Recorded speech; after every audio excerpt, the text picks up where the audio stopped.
Don't ever say I don't do things for you guys because I just did a back-to-back Pinocchio viewing, and in this episode, we're only going to be talking about the 1940s one because it's the best one, I guess. But if you want to hear my thoughts on the rebooted Zemeckis version, you can listen to my podcast where I talk about it a bit. But we're talking 1940s Pinocchio, and very early on animated Disney feature. We've covered a few Disney films on this channel. And the thing we haven't really gone back to is their earlier animation. We have only talked about like the modern 2D stuff and nothing really previous that. So I do want to spend a minute just talking about that because there is something so specific about their animation. I think it's the backgrounds. They are just so vibrant and colorful and beautiful. They have this prestigious quality to them where everything looks perfect and shiny and amazing. We don't do backgrounds like this anymore. Sadly, everything has this kind of like plain style to it. But to me, that's the thing you have to get right is the background. So then when you have the characters move around in them, it makes it look better. And I think that old style we used to do things on of those certain storyboards and the multiple frames per second, it looks so much better than some of the current stuff we have. Not cheaper, but just better, I think Pinocchio is a great example of that because the backdrops are very colorful, they're very enthusiastic, everything looks really shiny and creative. I really dig the way this movie looks. And then it starts to exist and tell its story, and I completely lose interest in all of it. It might just be the story I don't care about because it's like, you are a young man, you have to go out in the world and learn like these things that are going to tempt you and like try to change your mind. And I'm like, that's just like any fable out there. It's just a story of like, you have to go against temptation. And I just don't care about it in this aspect. And you'd think I would because of look at the background behind me. I have a bunch of Pinocchio-esque things, which is just figurines and stuff. You'd think I would care more about a little wooden boy's journey. Truth is, I don't. I didn't like this film that much. Now, I will say, that being said, the animation, superb. I think it looks better than some stuff we have currently out today. I think the backgrounds are amazing. The stuff with Monstro the whale looks amazing. It's very cool and crisp to see that stuff. It looks cool. The voice talent is good. It's not great. Again, for the time, though, it is really fun. But I just think it's like you have to be, one, in the right headspace for a film like this and to understand what it's trying to tell you. And if you just look past all that, that's my problem, I think, with like early Disney animation where it's talking about these fables, but it doesn't really like hit home the point of them, if that makes sense. It just feels like, oh, this is a thing everybody knows and we can just make our own interpretation of it. I don't really like the way it proceeds. It's a series of escalating events that piss me off. And it's another thing, if I was a child, because I think I might have seen this like once before, had no real clear understanding of it when I last saw it, so I'm like, whatever. If you were a child, I don't think this film's compelling in any way. It just feels like you're watching a kid just end up in different scenarios. Like it's like a series of skits, if that makes sense. Like, what can we do next? Where can we take them next? The layout makes no sense to me. The actual narrative makes very little sense. And it's an unrewarded finale. Kind of dumb. But he wins in the end because I guess he has to. He has to become a real boy. So I guess if you don't know Pinocchio, let's break down the story a little bit. There's this guy, Geppetto. He makes a bunch of like trinkets and stuff. He makes a wooden marionette puppet. And then when he goes to bed that night, he sees a shooting star. When you wish upon a star, that is when things happen for you. And then the blue fairy shows up and is like, okay, well, you can be a real boy, except you're not a real boy, but I'm going to make you one, and you have to learn a lesson if you want to be truly a real boy. And this homeless cricket that just showed up into your house, he's going to be your conscience, and then you're going to get into a series of escalating events. So Geppetto's annoying to me. Like, if he is just... maybe it's because like I'm a cat person, and every time his cat, like Figaro, is nearby, he is just dismissing it. But he's like, yes, the fish can dance with me. I can love the fish. What is going on with the fish and the cat's weird sexual relationship? There's clearly like the fish wants to mac on the cat a little bit, and the cat doesn't want to give the fish to like the end. That's strange and weird. I like the animation for both of those animals. I think that's a creative idea. But I didn't understand like why we needed both of them.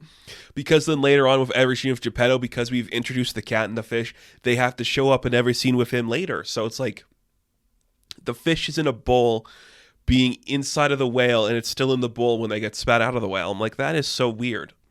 So random. The cat I can understand, but bringing it's whatever. I thought that was silly. But it was fine, I guess. Geppetto sucks. I don't like Geppetto. He's just kind of like a loser boy, and then he just kind of like makes a kid. And immediately when the kid comes to life, he's like, cool, you're doing great, but I think it's time for you to go to school. I don't understand how you come to that conclusion. I don't understand how as an adult man you would come to the conclusion that your puppet should go to school. That is dumb. And then, Pinocchio's headed to school. A fox in clothing and a cat. The one talks for some reason, sees him, he's like, I know who'd want that like marionette doll that doesn't have strings. Stromboli. Why is there just the cat and the fox that are in clothes? Is it just be like, he's a sly fox, Honest John, that old sly fox? Is that what it is? Then why is there no other talking animals in it? I don't get that. It was very strange to me. I guess it's like that thing kind of where it's like there's animals that talk like Jiminy and Honest John, and then there's ones that don't. Very strange. They kidnap him. They send him to a circus. He eventually escapes from the circus. And this is the other thing, too, where it's like the fable and the myth of Pinocchio is that when he lies, his nose grows. There's only been one scene in this film where that happens.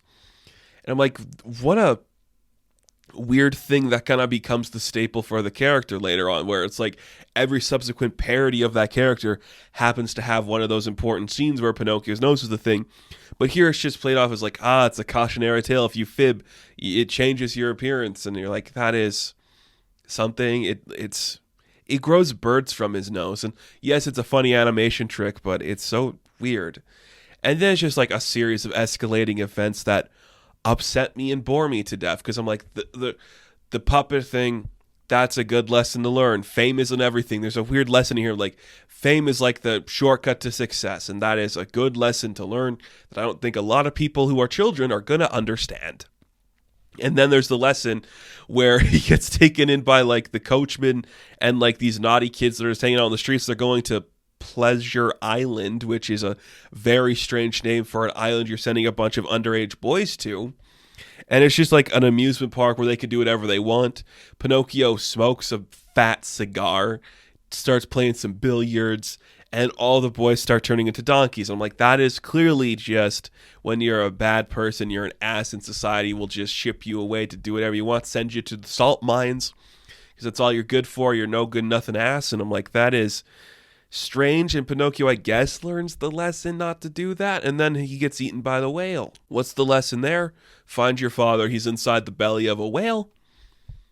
Save him. You're a good boy now. You defeated the temptation of fame, of drugs and alcohol, I guess, and you protected your father. Thus, you learned the lesson to be a real boy. And you'd think like Jiminy would help him through any of those situations. Jiminy's kind of just like the narrator. In essence, he opens up the story, but he doesn't do anything helpful. He's just kind of like, oh shit, I'm late, I keep losing him. And you'd think like the conscience is supposed to be like fun. I personally don't think it's a necessary character. And I just don't like this fable, if that makes sense. I just don't care.